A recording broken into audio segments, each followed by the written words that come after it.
Long ago, in the womb of Rebekah, an epic battle began between two brothers destined to shape the fate of nations. Esau, with the malevolent angel Samael by his side, sought to eliminate Jacob even before birth. But the archangel Michael intervened, igniting a celestial conflict that led to the establishment of a heavenly court. The struggle over the birthright and their place in the world started long before their birth, with Jacob ultimately conceding to save their mother's life. This story is derived from the legend of the Jews, and I will start the story from a time earlier.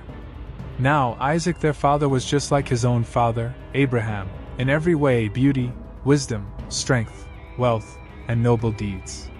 Being called the son of Abraham was as great an honor for Isaac as it was for Abraham to be called Isaac's father. Although Abraham was the ancestor of 30 nations, he is always known as the father of Isaac.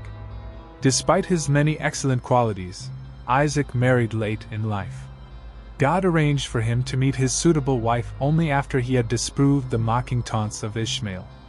Ishmael would tease Isaac, saying that he was circumcised at just 8 days old, while Ishmael had willingly undergone the procedure at 13.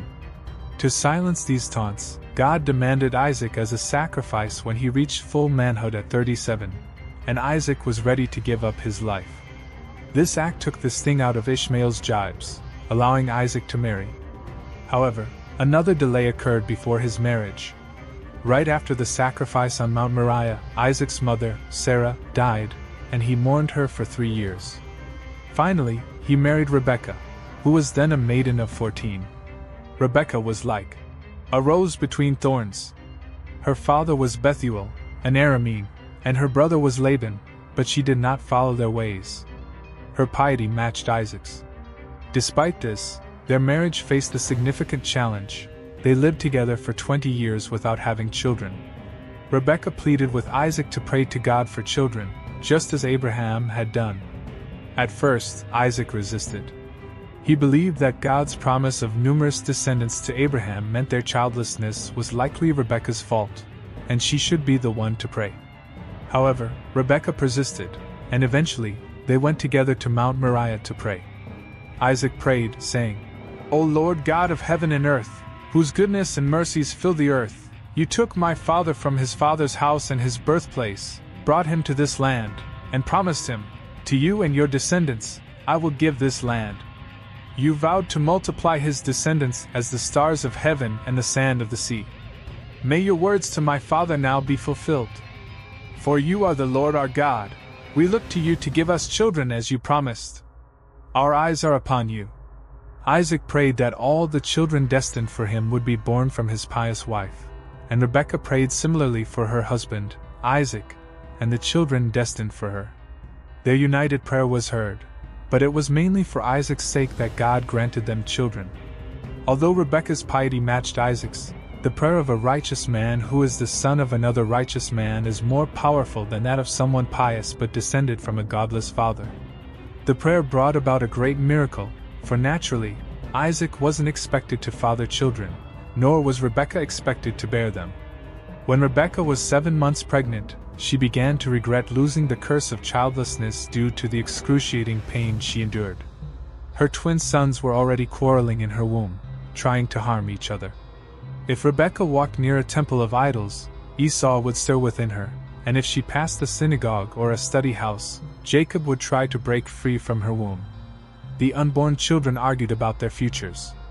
Esau believed that the earthly life of material pleasures was all there was, while Jacob insisted, "Brother, there are 2 worlds, this world and the world to come. In this world, men eat, drink, trade, marry, and raise children, but these things do not happen in the world to come. If you wish, take this world, and I will take the other."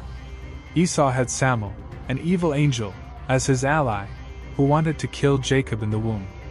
But the archangel Michael rushed to Jacob's aid, attempting to burn Samael. God saw the need to establish a heavenly court to mediate between Michael and Samael. The brothers' quarrel over the birthright began even before they were born. Each wanted to be the first to enter the world. Jacob finally conceded when Esau threatened their mother's life.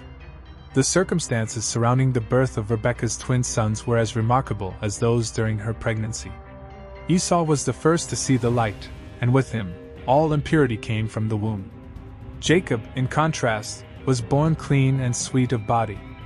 Esau emerged with hair, a beard, and teeth, both front and back, and he was blood-red, a sign of his future violent nature. Because of his ruddy appearance, he remained uncircumcised.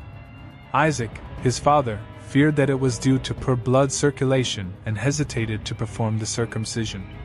He decided to wait until Esau was 13, the age at which Ishmael had received the sign of the covenant. However, when Esau grew up, he refused to heed his father's wish, and so he remained uncircumcised. Jacob was the opposite of his brother in every respect. He was born with the sign of the covenant upon his body, a rare distinction. Yet Esau also bore a mark at birth, the figure of a serpent, the symbol of all that is wicked and despised by God. The names given to the brothers were full of meaning. The older was called Esau because he was Azri, meaning fully developed when he was born. The name of the younger, Jacob, was given by God to signify important events in the future of Israel through the numerical value of each letter. The first letter in Yaakov, Yod, with the value of 10, represents the 10 Commandments. The second, Ayin, equal to 70, stands for the 70 elders, the leaders of Israel. The third, Kaf, with a value of 100, signifies the temple, which was 100 cubits high. The last letter, Bet, represents the 2 tablets of stone. While Esau and Jacob were little, it was hard to judge their true characters. They were like the myrtle and the thorn bush, which look similar when young but are easily distinguished when fully grown, the myrtle by its fragrance, and the thorn bush by its thorns. In their childhood, both brothers went to school. However, when they reached the age of 13, their paths diverged. Jacob continued his studies in the Bet Ha-Midrash of Shem and Eber, while Esau abandoned himself to idolatry and a life of immorality. Both were hunters of men. Esau tried to capture them to turn them away from God, and Jacob sought to bring them closer to God. Despite his wicked deeds, Esau had a talent for winning his father's love. He was a master of hypocrisy, making Isaac believe he was pious. Esau would ask Isaac questions like, "Father, what is the tithe on straw and salt?" This question made him appear God-fearing because these products are exempt from tithing. Isaac also failed to notice that Esau gave him forbidden food. What Isaac thought was the flesh of young goats was actually dog meat. Rebekah was more clear-sighted and understood her son's true natures. Her love for Jacob grew deeper with each passing day, as she often heard his voice and appreciated his character. Abraham shared her sentiment, loving his grandson Jacob dearly because he knew that in Jacob, his name and lineage would continue. He said to Rebekah, "My daughter, watch over my son Jacob, for he shall take my place on earth, be a blessing among the children of men, and bring glory to the descendants of Shem." Abraham, having instructed Rebekah to protect Jacob, who was destined to carry the blessing God had given him, called for Jacob. In Rebekah's presence, he blessed Jacob and said, "Jacob, my beloved son, whom my soul loves, may God bless you from above the firmament. May he grant you all the blessings given to Adam, Enoch, Noah, Shem, and all the promises he made to me. May these blessings cling to you and your descendants forever, as long as the heavens are above the earth. May the spirit of Mastema never rule over you or your descendants, and may you remain faithful to the Lord your God, from now and forever.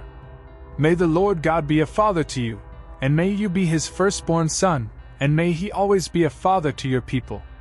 Go in peace, my son."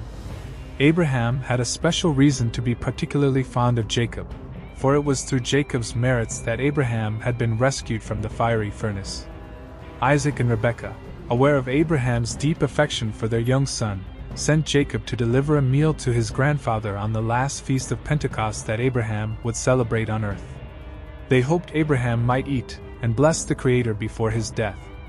Abraham, sensing his end was near, thanked the Lord for all the blessings in his life.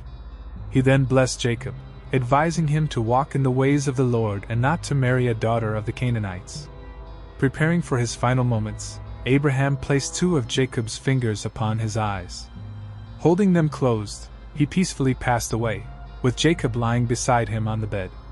Jacob, unaware of his grandfather's death, only realized it the next morning when he called out, "Father, Father!" and received no answer. Thank you for your support.